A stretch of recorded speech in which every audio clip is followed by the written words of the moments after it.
All right, here's a few news stories. Almost everything is about the Supreme Court's leaked document explaining how they plan to ban abortion or how they plan to remove Roe versus Wade, which will follow by more than half the American states immediately banning abortion. And so everyone is reacting to that. Amazon is going to have a travel benefit for any U.S. employees who travel for medical care. This is a pretty bold move considering what happened to Disneyland or Disney World, whichever one of them is in Florida. I mean, they dared to resist the anti-gay legislation in Florida and were punished very severely by the government. Ron DeSantis did. And it seems to me like Amazon is inviting all the red states to punish them too, and that may very well be the next move. But anyway, they are announcing that they will give their workers pay to travel to other states for medical care. There's a job fair going on now? Oh, I didn't know that. Wow. Well, maybe I should delay this class by an hour because of that. Have you been there, Judy?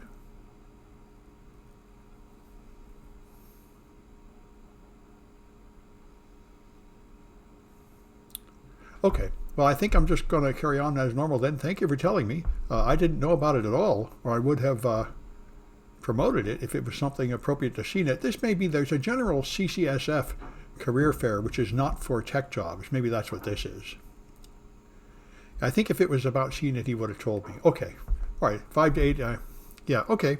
Good. Thank you. Well, it's good to know about, but I don't think I'll try to move the class on no notice for it. Anyway. All right. So that's Amazon. And Starbucks. The CEO is trying to stop them from unionizing, so now he's going to increase the wages and double the training, but only for the non-union shops. So this will be another way to punish the union shops. His justification for this is it would be illegal for him to change anything in the union shops without going through a collective bargaining process first, which I don't know if that's really a restriction or just an excuse. But anyway, Starbucks is struggling very mightily to try to stop unionization, and so is Amazon for that matter. So it's 120 degrees Fahrenheit in India and South Asia. I had no idea it was that bad. And at this point, people are dying of heat stroke and such, and this is climate change. And in a sort of maddening paradoxical situation, they don't have enough power because they cannot deliver enough coal to the coal plants, so they're turning on all sorts of emergency processes to deliver more coal to the coal plants, which is, of course, making climate change worse. So it's a very bad situation. The Pope seems to be completely nuts.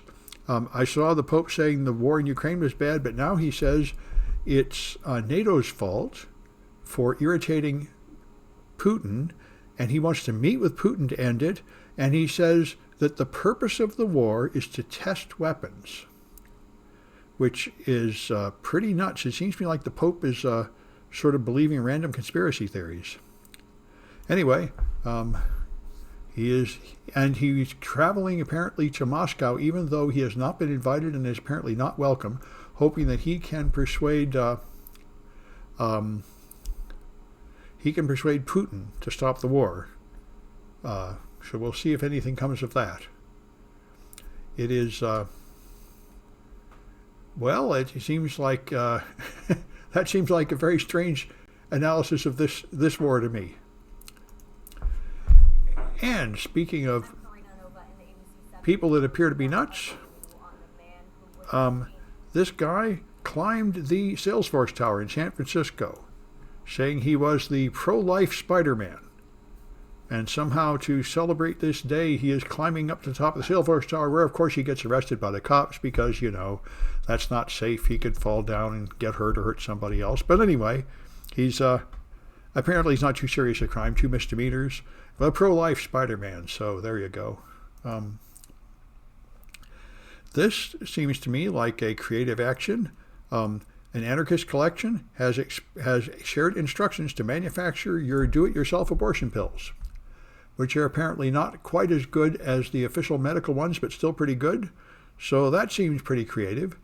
I know in Texas, where in a month or two since they banned abortion, they've had a lot of discussion about the fact that you can just go to overseas pharmacies and order abortion pills illegally and get them. And it's hard for them to stop, but I guess they'll try to stop. And they're also vigorously in Texas trying to stop people traveling out of state for abortion, but they haven't found a way to do that yet, although they do have plans to do it. And also, there have definitely been right-wingers talking about making a national ban on abortion if the Republicans get in, which they're widely expected to in 2024. So it may be the end of abortion in the entire nation if Republicans win in 2024. And there's a data broker who will sell you the data to tell you who's been visiting abortion clinics. As many other articles have pointed out, there's a vigorous commercial trade in selling customers' data to anybody who wants to buy it. Detectives can buy it, the cops can buy it, advertising agencies buy it. They make some thin attempt to anonymize it, but it's very easy to de-anonymize. And so for $160, you can get a week's worth of data to see who's been going in Planned Parenthood. And certainly, apparently in about half of America soon, just going in there would probably be evidence of a crime. Anyway, it's worth knowing about. And that's like I say, we really need privacy regulation, but I don't see much hope of any of that passing. And here's Ava, who is a EFF member and a big privacy advocate, and she's saying there are period tracking apps. I know about them. I tested some of them for security flaws when I was testing a lot of Android apps.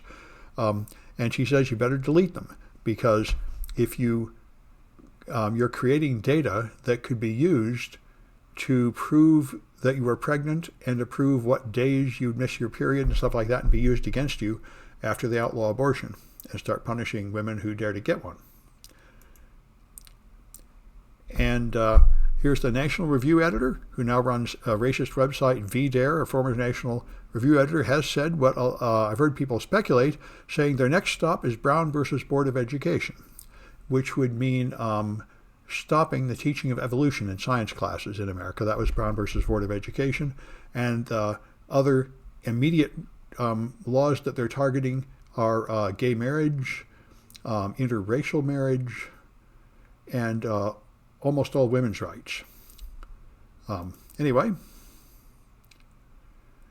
isn't Roe less bulletproof? No. The actual finding that the Supreme Court is passing about Roe is it was expected to be a careful, narrow ruling, not knocking down the whole house of cards, but it is the opposite. It is a broadside saying this entire concept of adding any rights that are not explicitly mentioned in the Constitution is over. And everything that depends on privacy, such as, for example, legalized contraception by married couples, depends on a right of privacy. And there is no right of privacy in the Constitution. It was an interpretation, just like the interpretation of Roe. So the way they knocked it down is going to apparently knock down all these other rights too as soon as they're challenged. And perhaps even if they aren't challenged, because this Supreme Court has been knocking down things even without a case.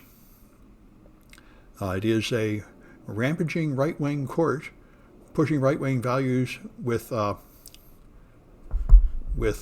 complete disregard for precedent and law. It's essentially just like a branch of the Congress now. They've been the holy or war overarching effort to come after everything that isn't straight, white, Christian, fertile marriage. Yeah, that's right. I mean, we're becoming Gilead, The Handmaid's Tale, and such. And it looks like it's going to happen. Now, there's some group protesting the City College cuts with a sleep-in camp out on the City College campus. I was there today. I didn't see them. They came through later. So I'm not sure if that's going to accomplish anything, but it's happening now. All right. Well, that's enough news.